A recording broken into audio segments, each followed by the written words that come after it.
Hello and welcome to Profiles in Risk. This is your host, Tony Cañas, pitching the second in a double hitter today. Today has been the day of technical difficulties. I've been having trouble with my lights. I've been having trouble with my camera. I've been having trouble with Riverside. We've moved over to Zoom. Today I have with me Max Cho, co-founder and CEO at Coverage Cat. Max, thank you for joining me today. How's it going? It's going well, and I tell a lot of people, if you have a lot of problems in your life and you want to have some more, just add some software, and boy, you can easily add some more problems to your life. Okay, fantastic. So according to LinkedIn, you are in New York City. So That's assuming right. that you're actually in New York City, I'm sitting in Buenos Aires, Argentina right now.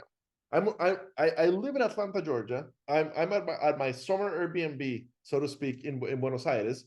And in Buenos Aires, it's winter right now. So I've been watching the news of how the entire Western Hemisphere is on fire, while down here we're having 55-degree sunny days in winter, which I'm told is unseasonably warm, but it is super nice.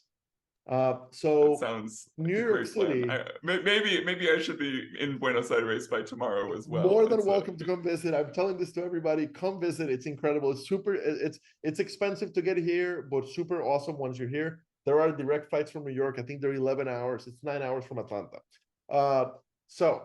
I'm assuming that on July 27, 2023, in a record-breaking hot year, I'm assuming that New York is like 90 degrees now, like for the last week or so.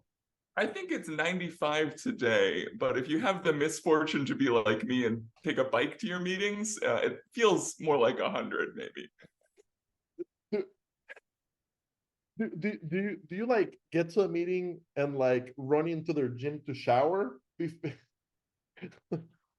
Okay, so if we're being really honest here, you gotta impress somebody, but you also gotta take a bite, which is the fastest way to get around New York. The answer is wet wipes. It just Okay. maybe I shouldn't say this on a No, I have always podcast, but the wondered answer is I love New York, but I've never lived in New York. I lived in San Jose, Costa Rica, Des Moines, Iowa, a bunch of Midwestern cities, Atlanta, Georgia. So the idea of biking to work or biking to a meeting makes a lot of sense, and I'm glad people do it. But between the winters of Iowa, where I lived for 10 years, and the summers of Arizona, where I lived for a few months, and the summers in Atlanta, which are brutal, like I've always wondered how, like if I were to bike to a meeting, and I'm way out of shape, if I were to bike to a meeting, I would be a gigantic mess when I got there, regardless of the weather, right? So yeah, with 95-degree weather, I definitely wonder.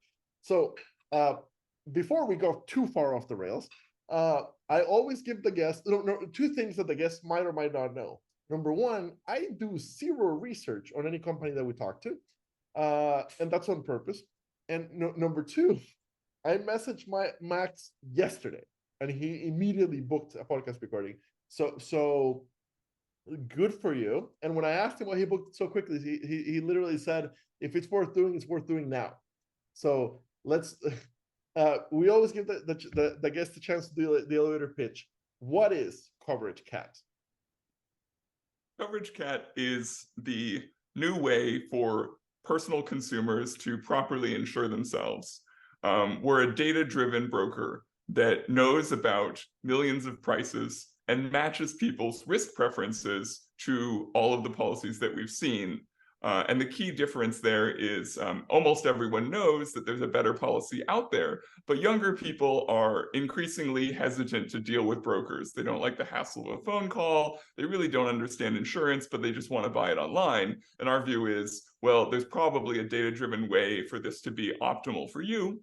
And especially for folks who overbuy insurance at the low end, but underbuy at the high end. We deal with a lot of wealthy young professionals who they shopped at Geico.com and they bought the state minimum policies. This is the kind of disaster. Let me quickly pause you there. So I was taking notes furiously, and it sounded really interesting, but I didn't catch it. So people overbuy at the low end, underbuy at the high end. Is that, was that what you said? Yeah, I mean, okay, so we're talking to a group of insurance professionals here. So I think I don't need to extol to you that insurance has to be done in consideration of how much of a risk are you willing to take on, and how much liability are people likely to go after. There's no blood from a stone.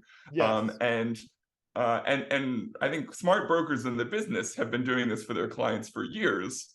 But as we transition in the consumer world to fewer and fewer people seeking out brokers, we have to find a new way to actually properly match the policies that people are buying to what they really need.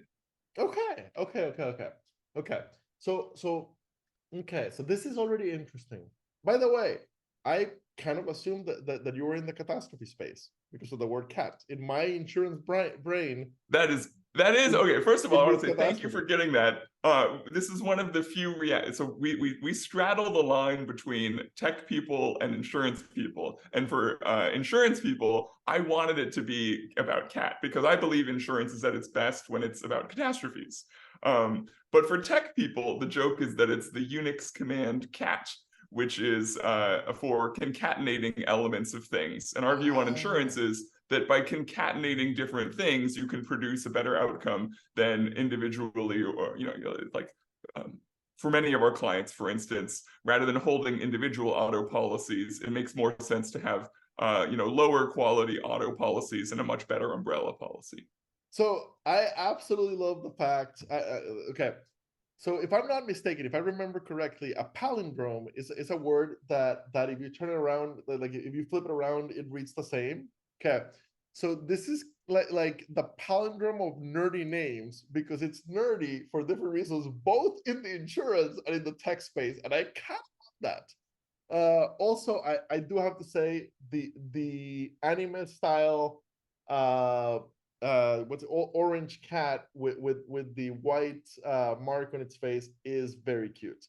Well, you So have to be cute to succeed in consumer insurance. So that's the perfect. third criteria. Oh, Yeah. when we were creating the company, we had a list of like insurance related terms and cute animals, and then which domain names were available, and that was our Of course. method of No, figuring out what to name. recently, so my day job, I run a little recruiting firm that does nothing but insurance and insurtech, and so for a while, I was the insurtech guy at a very traditional insurance brokerage, and basically I was only sales, and then the recruiters were a separate team, and the recruiters were always laughing at the company names that I brought in, right? Because they were used to working with very traditional insurance names, and I'm bringing in very insurtech names, which were like animals, like hippo, lemonade, so they would take bets on what ridiculous name I would bring in next, right?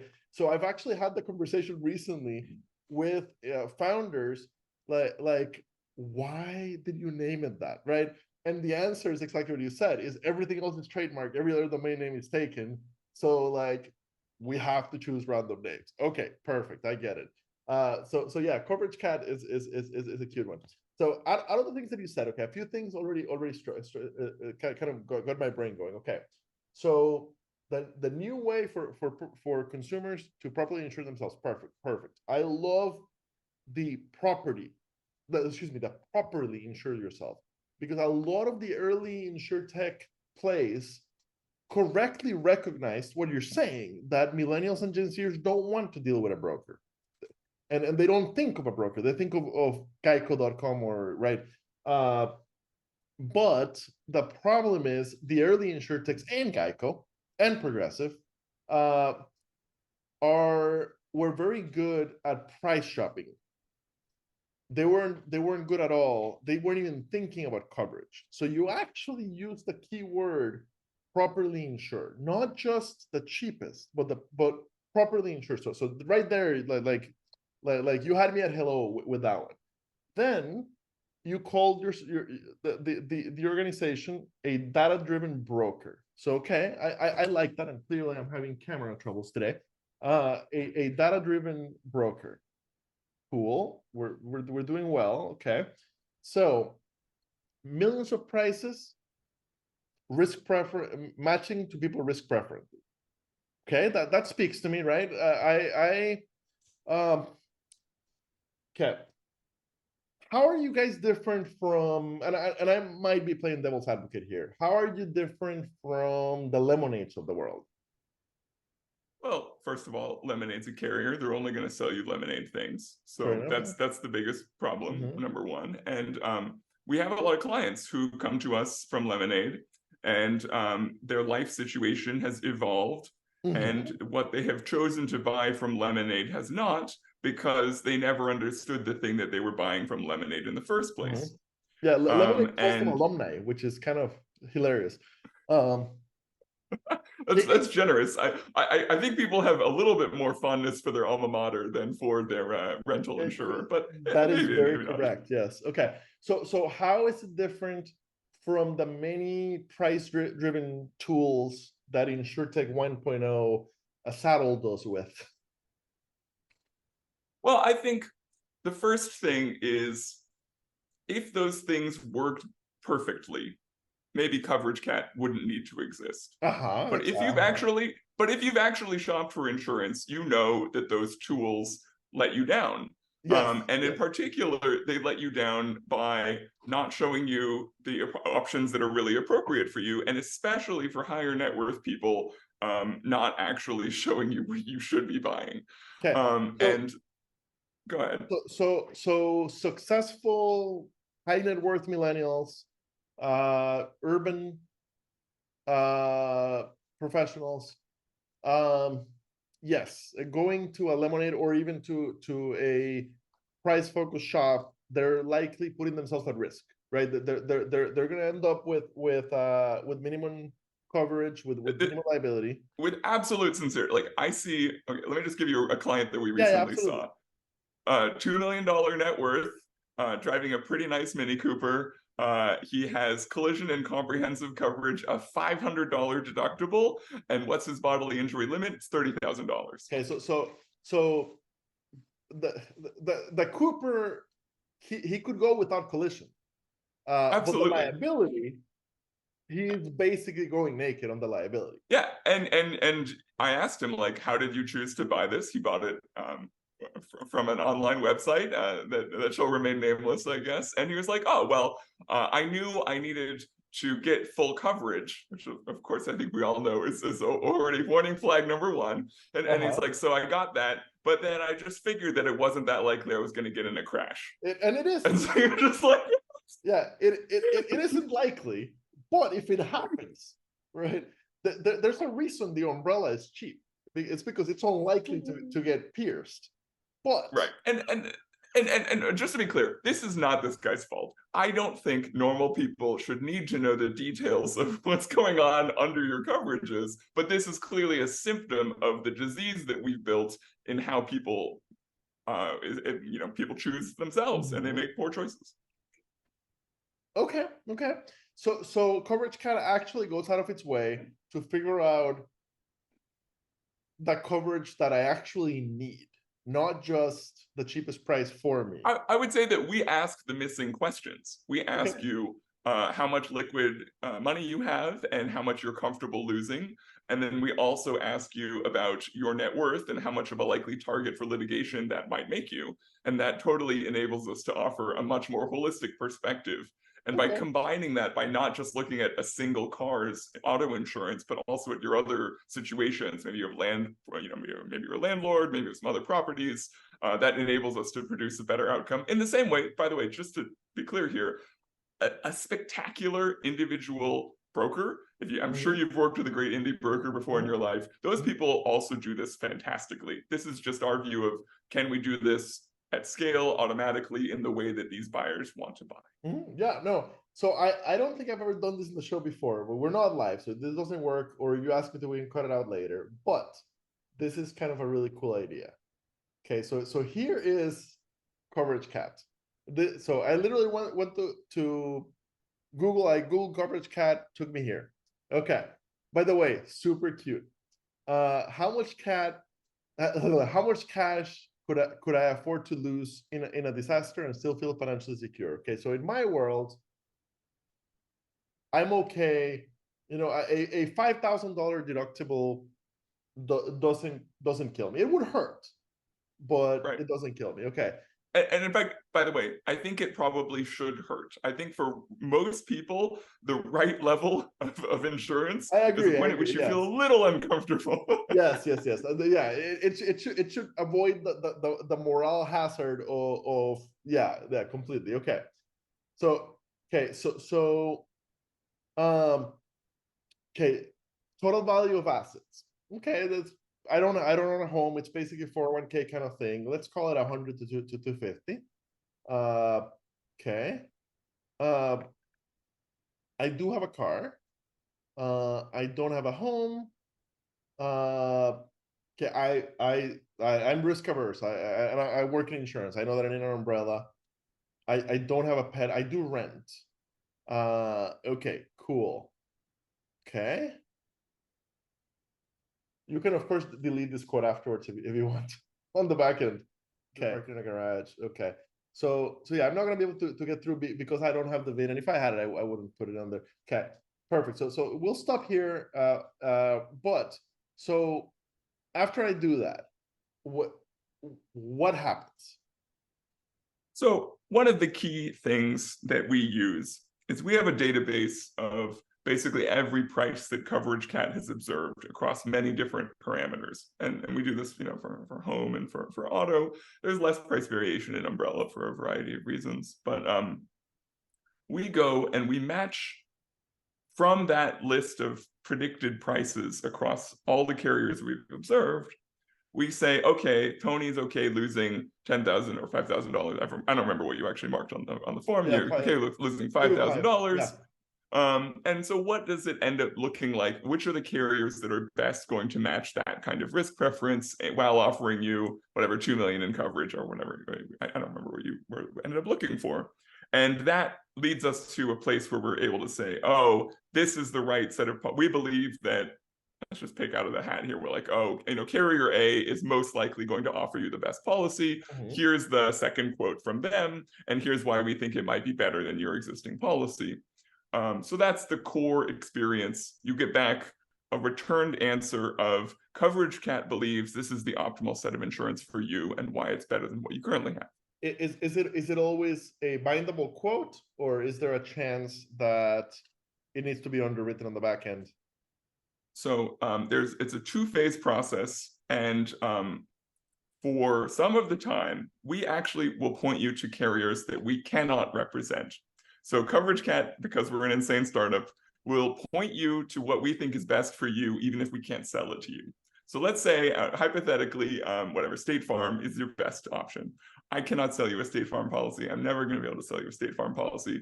So at that point, I'm just going to be like, based on the history of prices we've observed, State Farm's your best bet. Here's their website. Knock yourself out. But these are the coverages we'd recommend.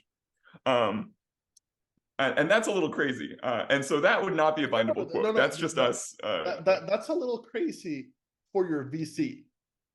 But from my perspective, both as a consumer and as an insurance professional, I love you for that.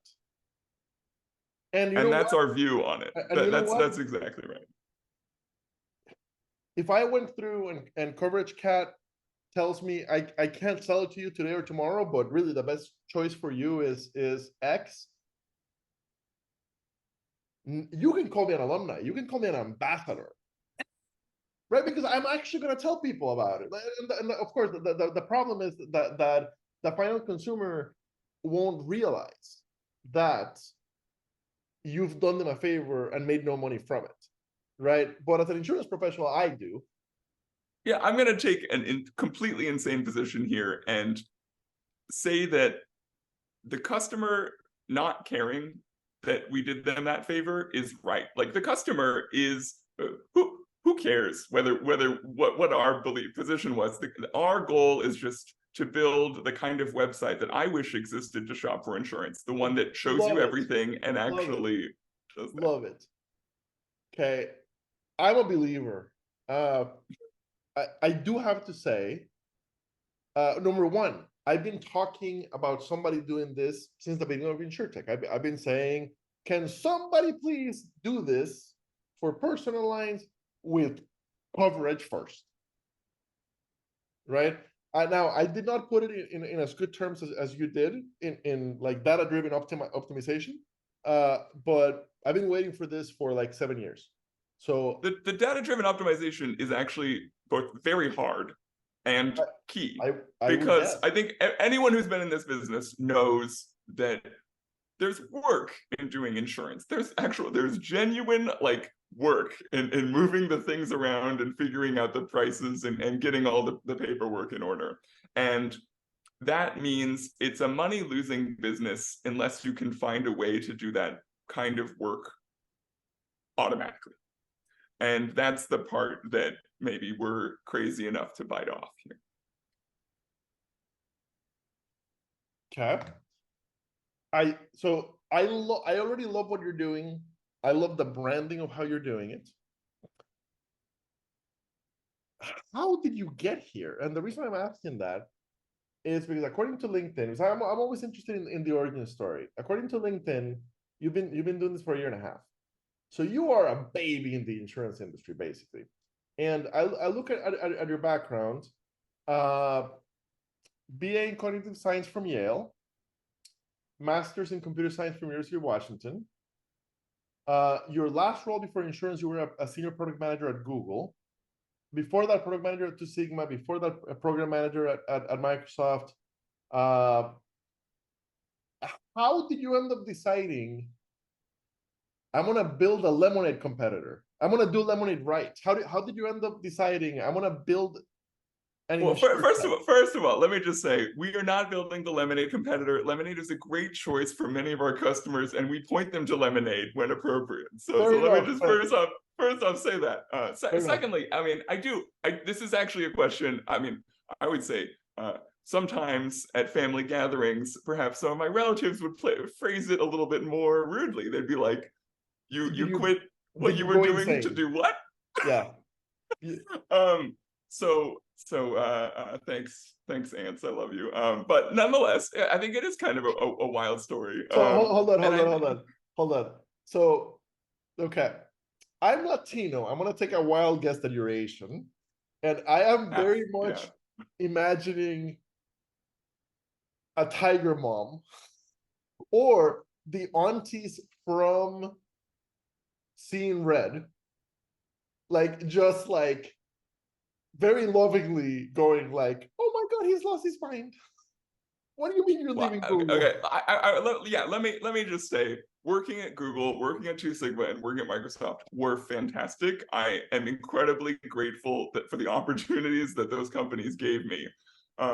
And if you're listening to this and you're like, should I go take a job at Google? Would it be fun? Yeah, it'll be really fun. Like the work that I did there, I would never get a chance to do again in my life.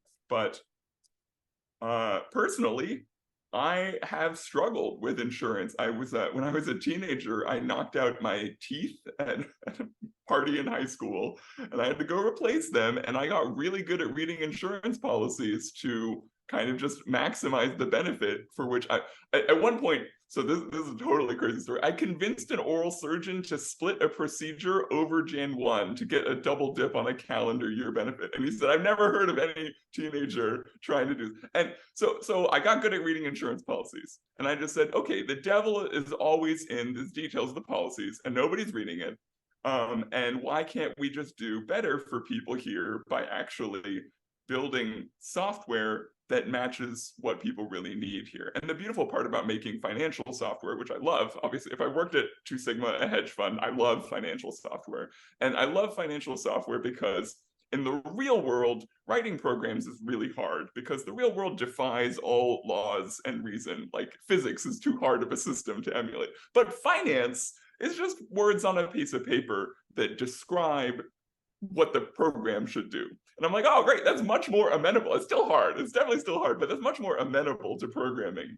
So if you get an opportunity to go want to do something with information, with data, and it really helps people, that minimizes the risks in their life, well, I was like, insurance has got to be where it's at.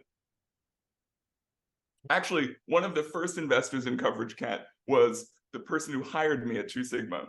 And it was the end of the job interview. If you ever interviewed there, you know, it's like, 6 or 8 hours of interviews. You're really tired. And at the end of the interview, it's just like, if we didn't hire you today, what would you go do as a business? And I said, oh, I'd start an insurance company. And he thought that was the weirdest answer for a 25-year-old to say.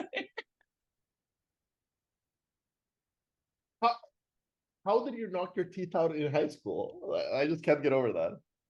Uh, I wish it was like a great story. I mean, like I should just lie. At this point, I should just lie and say that it was a Did great you like story. But just slip in no, the snow in New York and get the ice? we were running a piggyback race and I tripped and and the friend landed on my head and like all of their body weight fell on my head onto the asphalt and I knocked out my That's a it was pretty a good good story. time. That's not a bad one. It's not. I mean, I'll come up with a more noble lie in the future, but Okay. accidents happen. I think all of us in insurance know accidents happen. And I think the thing that frustrates us the most, two things that frustrate us: when the customer bought a thing that the customer believes protected them, but they bought the wrong thing and it doesn't. And it And it happens all the all time, the time. All all the the time. time. Yeah. And there's nothing so just disappointing as seeing them say, I thought I was protected from this catastrophe. What happened? That drives me Absolutely. nuts. I mean, And when I think about like what motivates me about making this product, that is that. And then the number two thing is, of course, insurance that is insurance in name only. Insurance that, by the rules and by the standards of the insurance, will never actually protect you from catastrophe. And dental insurance is one of those categories. yeah. So it's been a year and a half. You've lost your mind. You hit your head hard enough. You left Google and started an insurtech. Year and a half in, what's it actually been like working within the insurance space compared to what you thought it would be? Well, so some things met my expectations spectacularly. Before starting this company, I did not own a printer, and now I am proud to say I own a fax machine. So like So what is it like in 2022 trying to buy a fax machine in New York City? It was actually incredible. I gotta say, someone is losing money on this business because I went to bestbuy.com and I clicked on buying a fax machine and it said, when do you want it? And there was an option that said same day free. And I was like, there's no way this is possibly gonna happen. So I clicked same day free. And if you're, by the way, if you're buying a fax machine in 2022, you need it that day. Like you're buying it for a crisis.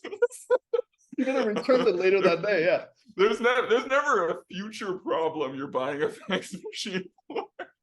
Anyway, so I click this button, and 2 hours later, a guy on a bicycle shows up at my doorstep. So a New York bike messenger brought the fax machine. Bought a fax machine to me, yeah. I'm pretty confident some company lost money on that transaction because there's no way that was. Hold on, did you even have a landline to plug the damn thing to? Fortunately, the apartment is wired for that RJ jack. We're good. But wow, I mean, so starting an insurance company in 2022 is nuts. And I think it's been especially nuts when you consider the landscape of property and casualty in the US right now. I think, where were we just reading? The hardest market in US personal P&C in maybe 20, 30 years.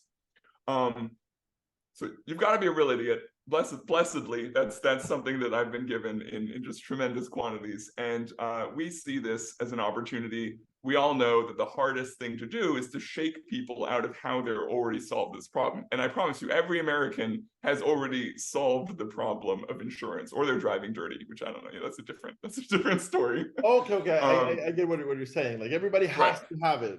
Yeah. Right. Yeah. And so how do you take all these people who've already established a way that they're happy with doing this thing, maybe not happy, but they're doing this thing, and shake them out of it? Well, we think maybe we're just totally nuts, but we think the hard market's an opportunity here.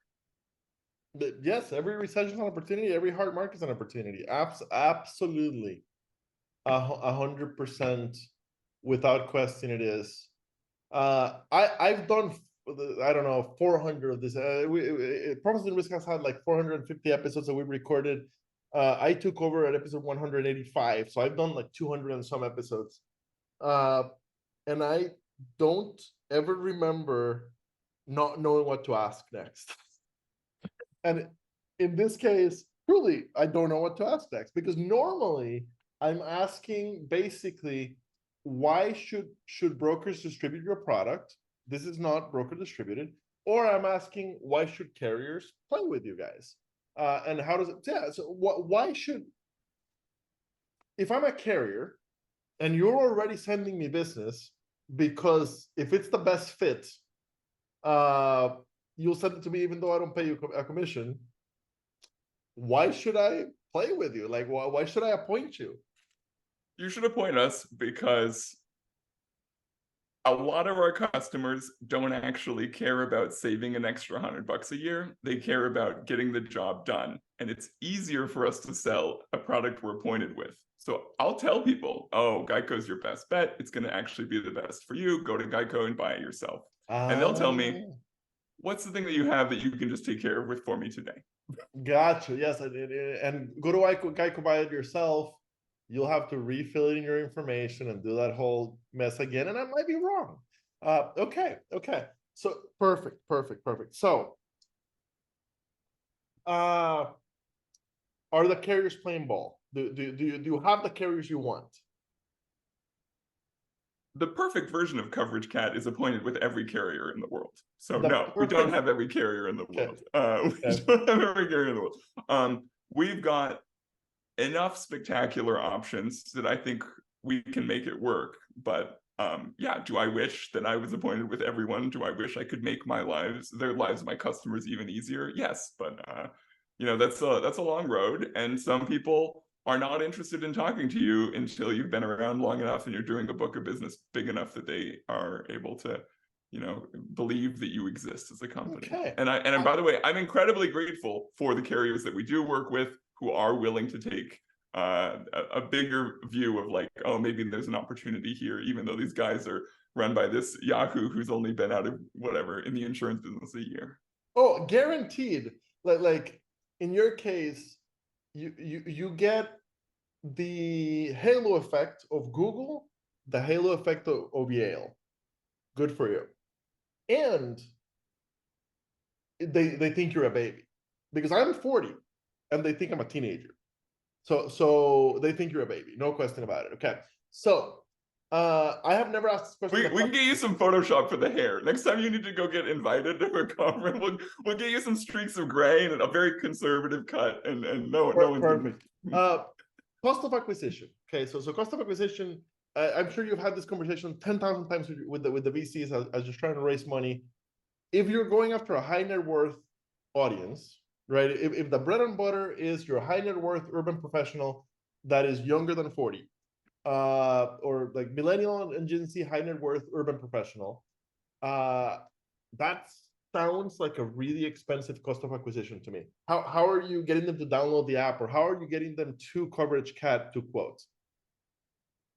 Well, the job I did before coming to start Coverage Cat at Google was taking Google's massive canon of billions of dollars of advertising spend and trying to answer the question with software products about when those advertisements actually changed people's behavior.